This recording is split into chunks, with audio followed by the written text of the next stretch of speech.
So, what was your overall AP experience for the AP test? I feel like I was more nervous than I needed to be. I feel like I let it consume me a little bit for the days before the AP exam. Like, I remember, like, breaking down, like, having mental breakdowns at home, like, crying to my mom, and, like, I was like, I don't know anything, I don't know any information, because, like, at the time it feels like no information is sticking, and you're just stuck there, and, like, it feels like you're reading for hours, and you're studying for hours, and it's just, like, after you're done, you're like, I don't remember anything, but you do, you remember it, and it's really tough. I mean, it's a tough class, it's what it's supposed to be, and so you come here early morning like a school day, but you go into the Fin Bar. Stop smiling. Canadian style. Fin Bar brings bagels. Oh, yeah. It's a really chill mood. Yeah, it is, because everyone's like, you know, I've done all of that I needed to do. Like, there's nothing else I can do to prepare for this test. You know, you don't bring any of your materials, so you're kind of just here, and like all you can do is. Well, you brought yours? I didn't bring the eraser, the magical eraser. Oh, yeah, but don't bring like your prints and stuff. Like, in the morning you just realize it's all over and that's it. But before you take it, you're like, okay, I did all I could do. Like, just calm down, like, don't stress out. Like, you have all your information, just like sit there and take the test. Just do it. Yeah, definitely. Just like, don't stress too much about it, because, I mean, obviously, it's a stressful situation. Like, you care so much about passing it and everything that you need to get done. But everyone in that room is like on the same boat as you, and like everyone's kind of nervous, but you just get in there, and it's not as bad as like you think. Like the moments before, you're kind of sitting in the like tiny little desk and like looking around at your friends. I had a big desk. Lefties. Lefties get the big desk. So yeah, if you're left-handed, you're good. Us right-handed have to do with like a little tiny desk, and it's like not even big enough to fit the paper. I know, but not even big enough to fit your butt. Yeah, that's true. Had like one butt cheek on the seat, the other like hanging off. It's just, she's not cute. Yeah, and you can't let, like, there's a lot of things that are going to make you feel uncomfortable. Like, you're going to get really cold, and you're going to get really hot, and all of a sudden it's going to get really stuffy in the room, and like, you're going to be so uncomfortable. Like, I know, like, it's just like, you're sitting there and you're like, oh my god. And it's like, but you just can't, like, the test, as you're taking it, you realize over, like, you know, you're at question 30. Oh, this isn't like as terrible. Yeah. And then it goes by so quick. The test goes so fast, and it's only one time. Like you only take the test once. That's it. Like, exactly. It, you know.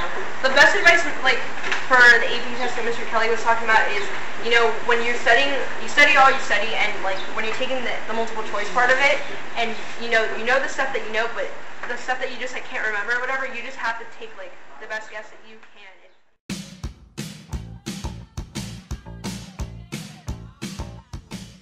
What about the essays? I'd say for the essays, like, I guess they're kind of hard in the beginning because you just don't know the formatting. But like we said earlier, like reading the Princeton will kind of get you used to what the essays are about and how to write the essays. And then I'd say, like, for the actual AP test, you should probably focus more on your DBQ because that's the easiest one because they give you all the information anyway. So I'd say, like, really try and nail your DBQ and go for the whole 9 points and everything.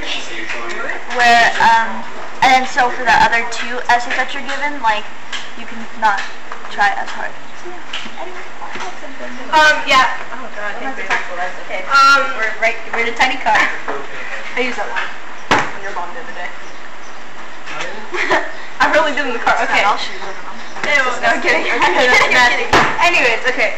So about the essays, like Catherine said, I think it's really good to pay attention to the DBQ, to the format of it, just so you know what like you need to have done, because the day of the AP test, a lot of us did really good on our DBQs, but we took the most time on that. So if you know how to do it really fast, just for the record, I spent about an hour and 45 minutes on that, and got 20 minutes for each of the other essays. So acing the DBQ by mind on this.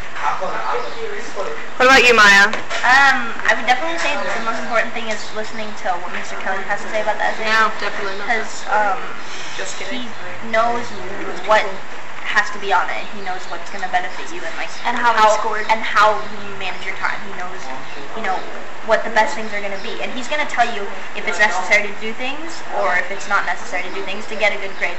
Michelle, stop looking at your eyebrows at me. And yeah, I just agree with Bridget. Managing your time is just the most important thing when it comes to the essays. Because I ran out of time, and like I still was able to get across my point of the other two essays, but you don't want to ever be in that situation where you have to rush, because it's terrible and makes you cry.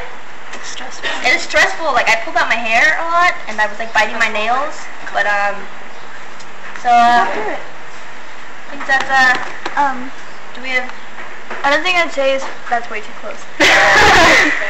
For the actual like AP test, like it's kind of hard to understand like what to expect when you're going in. Like I know me going in, I was really scared, and like I don't like feeling underprepared, but I felt really underprepared. But then like for the essays, you know, you just have to try your best, and I'd say like seriously just nail the DBQ, and then just try and give as much detail as you can for the other two essays. But DBQ, gotta nail that. The thesis is the most important thing for every Oh my god, like, for every essay. It's the most important thing. Like, if you only write down your thesis for your essays, you still manage to get 3 points.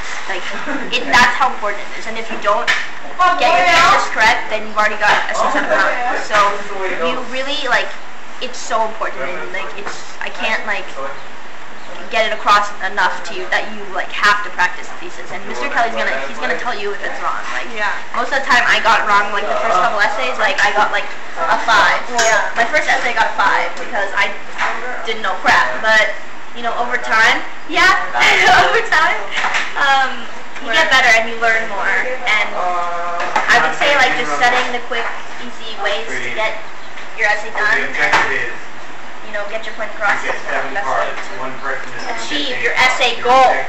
Alright. Mr. Kelly gives out handouts too on how like each essay is scored, so it just helps to keep reviewing them like all throughout the year, because even though he may not assign like an essay like every month or whatever, just keep going over it so that you always remember like how to structure your essay and like how each one is graded. And for when you have the Princeton, when you're studying for the AP test and you're practicing like the test questions and stuff like that, and I can see your tongue wiggling in my peripheral. Okay, so I got 8. Okay, so then show up your card. Anyways, so just practice like your CTOTs and your similarities and differences.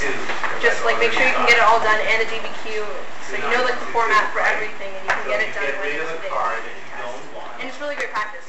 Alright.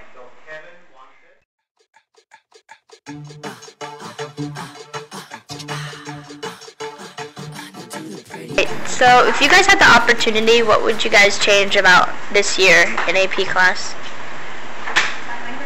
Okay.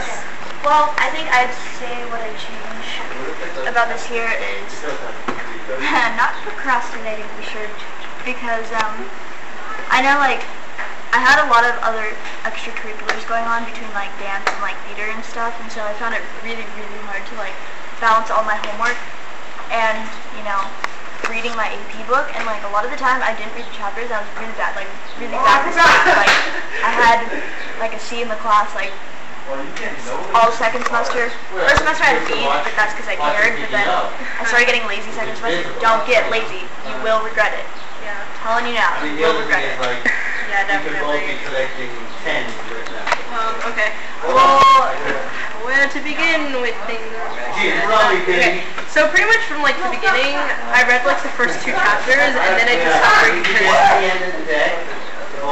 just because even though a lot of people didn't read the whole like chapters, I didn't like pay attention to the things Mr. Kelly was posting online, like to make sure you know like specific stuff, and that really like screwed me over because for the test, it would be like honestly like they're not that hard of a test if you read the chapter, pay attention to discussion. Like when you do that, you can pass the test, and that's what like if you don't pass that, you're gonna bring like your grade lower, because we don't have vocab in tests. And I would have like done that so I would have had like better grades and stuff. And I really would have asked Mr. Kelly more questions and gone to tutoring if I didn't understand something. Not for like feelings. Yeah, I feel like if you try really hard on the test, like the tests are harder than the actual AP exam. So if you try really hard on the test and you end up getting good grades on the test, and like the AP exam's like no problem. And it's just like the days before the test and the week, you should just really spend the whole week preparing, even if it's like an hour a night, and just like take a couple moments out of your weekend and just like actually go over the chapters and stuff. And you can't ignore anything in the class because everything has its own little purpose, like all the handouts and all the section reviews and everything. So honestly, like interviewing it. No, it's okay. it's just you can't like, you have to like listen to your teacher and just I just regret like putting everything off to the last minute and studying for the AP exam like only a couple months before, when I could have gotten like a lot of the more simple stuff done before like the hectic and like the harder stuff came in. And I would even say that like preparing more than a week before Yeah. would be better because it's Like 2 months. Like 2 months. like Yeah. it's honestly like it's so much information that it's like ridiculous. So is my really close up right now? There you go. Am I really close up? Yeah, it's so much information, like it's ridiculous. And like I tried, like I did a week before, and yeah, it's not like. It's not the best, like, it's too hard, like, it is just too much stuff, and the information isn't, like, easy information that's going to stick, like, you're going to need to read it over and over and over again to grasp it. Yeah. And I definitely say, like, make your own notes, because that's one thing, like, if I wrote it in my own handwriting and I made my own notes, like, I would understand it, whereas, like, if I were trying to, like, read it from the book for the first time, like, it got really confusing. So, like, especially for review, because, like, for review, it's better to go over your notes that you had, that you already took, instead of like rereading the book, because that sucks. Also, like when I was like studying, I started like reading honestly like main stuff in the Princeton like a week before, and then that was only because stuff that Mr. Ike said I could study in his class and I didn't have to do homework, so that was awesome. But like at home the day before the AP test, I studied, and I honestly studied for like 6 hours straight. Like it should never be like that. If you're gonna study and you want to get that much information, like you should like try to separate it. And like I had one of my friends who took AP, and she was telling me how she like got the Princeton, she put it in sections, and she would read that like every other day and stuff like that. So it would just be like 10 pages a day, and that like that kind of organization really is gonna help you in the end. Yeah, you want to study to the point that like the day before the AP World exam, you go over like main points for 1 to 2 hours. You don't want to be cramming the day before, because that's just stressful. It's just not worth it if you have so many months to prepare, and you know what's coming up for so long. So it's not like you don't know what's going on. And Princeton's always going to be there. Like there's no time restrictions to when you can study. And trust me, like we know how hard it is to pick up the Princeton book. Like literally it sits on your desk like mocking you. It's just everywhere. It's like always in you that the Princeton in your AP book are somewhat like always there with you every single day. But like on a weekend, it's just sitting there. Like you have to read, you have to study, and it's like, it just haunts you a little. You just have to do it though. It's like honestly, you honestly have to get it because if you don't do well, like as much as you don't like, if you feel like you don't care what you read the test. Like, I was like in the mindset like, oh whatever, I'm not taking English next year. But honestly, I wish I would have like done really good so I could be like more proud of myself on the grade that I would get when I got my AP score back or something. Yeah, and you want to take the test keep it while in mind knowing that you did your best to pick it. Yeah, and this is teachers hard at work. Mr. Kelly! Mr. Kelly! Stop gambling, Mr. Kelly! Okay, I'm not gambling. Yes, you are. What would you say is the most important thing? Having a cultural experience with my friends from Korea. Oh, hi, that's Casey. Casey, jump in here and play. I think we gotta go. You gotta go? What Fine, would you say, do one more Mr. game. Kelly, what would you say is the most important thing about passing this class and getting through the AP exam? Having an organized study routine from August and paying attention to everything I say in class, and don't be afraid to take chances.